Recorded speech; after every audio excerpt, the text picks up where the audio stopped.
మీ విలేకరులతో నాదో ప్రార్థన అండి. నేను మొన్న రాంచీలో కూడా చెప్పిన. రాంచీలో ఒక విలేకరు నన్ను అడిగిండు. నేను అక్కడికి వెళ్ళి మాట్లాడిన తర్వాత విలేకరుల సమావేశం ఇట్లా జరుగుతుంటే అడిగిండ్రు.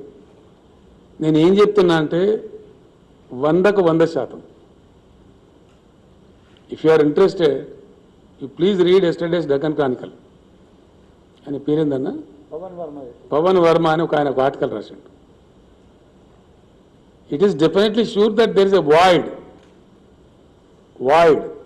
in national politics. There is a vacuum, easily understandable word is vacuum at the national level. There is no doubt about it. దాని సందేహం ఏం లేదు, దాని సిగ్గుపడేదేం లేదు.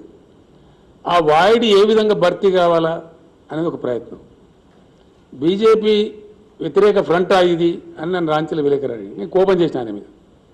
ఇది బీజేపీ వ్యతిరేక ఫ్రంటా, ఎల్ఏ వ్యతిరేక ఫ్రంటా, మలయ వ్యతిరేక ఫ్రంటా కాదు. సారీ, భారత ప్రజల అనుకూల ఫ్రంట్, భారత ప్రజల మేలు కోరేటువంటి రాజకీయ ప్రక్రియ, రాజకీయ వ్యవస్థ రావాలని మేము కోరుతున్నాం. అది ఏ రూపంలో వస్తుంది అనేది మీరు వేచి చూడాలి. కొద్దిగా మీరు కొద్దిగా అర్జెంటుగా ఆయనతో రాసి ఆయనతో భంగపడకుండా డెఫినెట్లీ వస్తుంది. I'm telling, as KCR I'm telling, with all the tallest experience I have, with the 50 years of my political experience, I am telling, some very good alternative to all this will come. You will see it. Yes. అరే ఆగా గంట ఆగమెందుకు అవుతుంది? నేను చెప్తున్నా, నువ్వు అరిచి పెడుతున్నావు ఎందుకు? అంత తొందర ఎందుకు పడుతుంది? అద్భుతమైనటువంటి పద్ధతిలో కొత్త జాతీయ పార్టీ రావచ్చు కదా. రాకూడదా? ఏమైనా టేకదారులు ఉన్నారా? There is a scope. So what comes let us see. Please hear me. Now the process has begun. What is happening in India? There were hopes about the UPA government. They failed in delivering. Thereby the people got upset and replaced UPA by BJP, hoping that Mr. Modi will deliver. Mr. Modi has utterly failed. And it is clear by now that we cannot deliver more than this. They made it. It's very clear before the nation. People may not tell, but I am telling. I am dare enough to say. Because it is a fact. Fact always remains a fact. Fact can never be undermined. మేము ఇంతకన్నా ఇంకా మీకు delivery చేయలేము అని ఇప్పుడున్న ప్రభుత్వం తేటతెల్లంగా చెప్పింది మనకు. లాస్ట్ మీటింగ్లో నేను చెప్పిన, కొందరు గ్రహించవచ్చు, కొందరు గ్రహించకపోవచ్చు. 8 బడ్జెట్లు ప్రవేశపెట్టబడ్డాయి. ఏం జరగలేదు ఈ దేశంలో.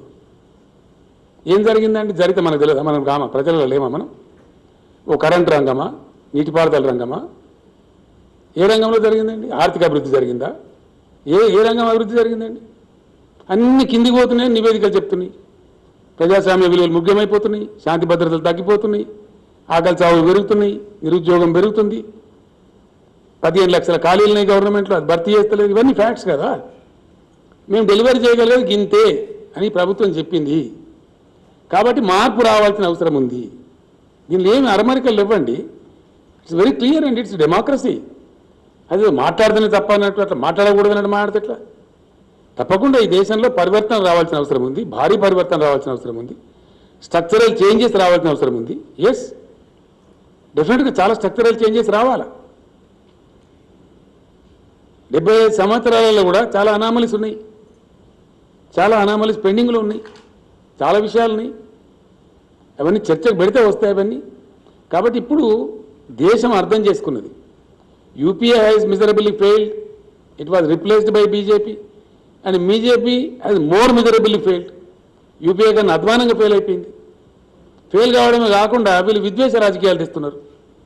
యూపీఐలో అది లేకుండా అట్లీస్ట్ వీళ్ళు ఒక ద్వేషం, విద్వేషం రోజు పొద్దున్న లేస్తే అది ఎన్నిక వస్తుందంటే ఒక కథ, ఒక ఉద్వేగ పరిస్థితి క్రియేట్ చేయాలి, దాన్ని ఎన్కాష్మెంట్ చేసుకోవాలి.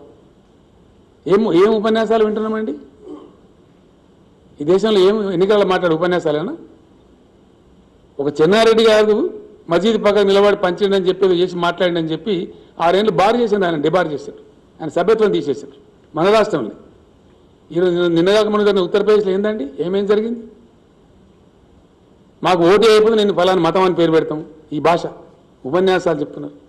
ఇది వాంఛనీయమై దేశంలో? ఈ పద్ధతేనా? ఫ్రీ విల్ ఉందా కంట్రీలో? ఉంటుందా? ఇదే పద్ధతి కొనసాగచ్చునా? It's not correct, not at all correct. చాలా దుర్మార్గపూరితమైనటువంటి ప్రచారాలు జరుగుతున్నాయి. అది ఎంతవరకు మంచిదండి? దేశాన్ని ఎక్కడ తీసుకుపోతుంది? ఎవరు మేలు కోరుతుంది? నాకు అర్థం కాదు. ఎవరు మంచి జరుగుతుంది? మీ విలేకరులు మాత్రం వాంఛిస్తుందా ఈ పరిస్థితిలో ఉండాలని? హైదరాబాద్ ప్రశాంతంగా ఉండన్నా, విద్వేషాలు రావన్నా? హైదరాబాద్లో పిల్లలకు ఉద్యోగ అవకాశాలు పెరగన్నా, ఉన్న ఉద్యోగాలు ఊడిపోవన్నా? హైదరాబాద్ పెట్టుబడులు వచ్చేది బంద్ కావన్నా, పెట్టుబడులు పడతా పెరగన్నా? Come on decide. That is what we are demanding. China నుంచి అనేక పరిశ్రమలు పోతున్నాయి. ఎందుకు వస్తలేవండి భారతదేశం? ఎందుకు ఆకర్షించలేకపోతున్నాం? What is the reason? లక్షల కోట్ల పెట్టుబడులు తల్లిపోతా ఉన్నాయి చైనా నుంచి. Why India not able to attract? Who will answer this? ఇట్లా 1,00,000 ఉన్నాయి. నేనేమంటున్నా అంటే విలేకరు సోదరులతో ఒకటే మాట, డెఫినెట్లీ నేను మీకు చెప్పిన చాలా స్పష్టంగా ఇప్పుడు కూడా చెప్తున్నా, మాకు నీతి నిజాయితీ ఉందండి, ధైర్యం ఉంది, ఏం చెప్పినా స్పష్టంగా చెప్తాం, అరమరికలు ఉండయి, అట్లాంటి అవసరం లేదు. 100కు 100% నేను కీలక భూమిక పోషిస్తా అని చెప్పిన. జాతీయ రాజకీయాలలో బహుముఖీన పరివర్తన, స్ట్రక్చరల్ చేంజెస్తో కూడినటువంటి, మీరు రాసుకోవచ్చు, బేసిక్ స్ట్రక్చరల్ చేంజెస్తో కూడినటువంటి परिवर्तन रावाल्సిన आवश्यकता ఉంది. मैं हिंदी में भी बोलूंगा हमारे हिंदी मित्रों के लिए कि इस देश में भारी परिवर्तन आने की बहुत ही जरूरत है, इसलिए कि यूपीए सरकार से निराश होकर हम जिस ढंग से बीजेपी को जिताए हैं, उन्होंने बता चुका है उनका रंग, उनका डिलीवरी क्या है, उनका कैपेसिटी क्या है, ये देश के सामने आ चुका है। और दूसरा एक बुरा चीज आ रहा है, कश्मीर फाइल जैसे कोई भावुक बना के लोगों को धर्म को बेच के वोट कमाने का एक राजनीति साफ दिखने को मिल रहा है। हर चुनाव के दरमियान कुछ ना कुछ आ जाता है, कुछ एक तमाशा करते हैं, कुछ एक ड्रामा करते हैं, ये बात ठीक नहीं है। और दूसरा बात यह है कि भाजपा सरकार के 8 साल का सरकार में किस चीज में देश की उन्नति हुई है, किस चीज में? कोई एक चीज बता दे मुझे। सारे इंडेक्स देखिए, केंद्र सरकार के आंकड़े देखिए। हम ये बात छुपा के थोड़ी बोल रहे हैं, ये बात सही है कि हमारा बहुत अच्छा तरक्की हुआ, विकास हुआ तेलंगाना में। देश के विकास नहीं होने की वजह से हम भी मारे गए, तेलंगाना भी मारा गया। मैंने असेंबली में भी कह दिया ये बात कि 11.5 लाख का हमारा जीएसडीपी है, हमारे बराबर का भी अगर केंद्र का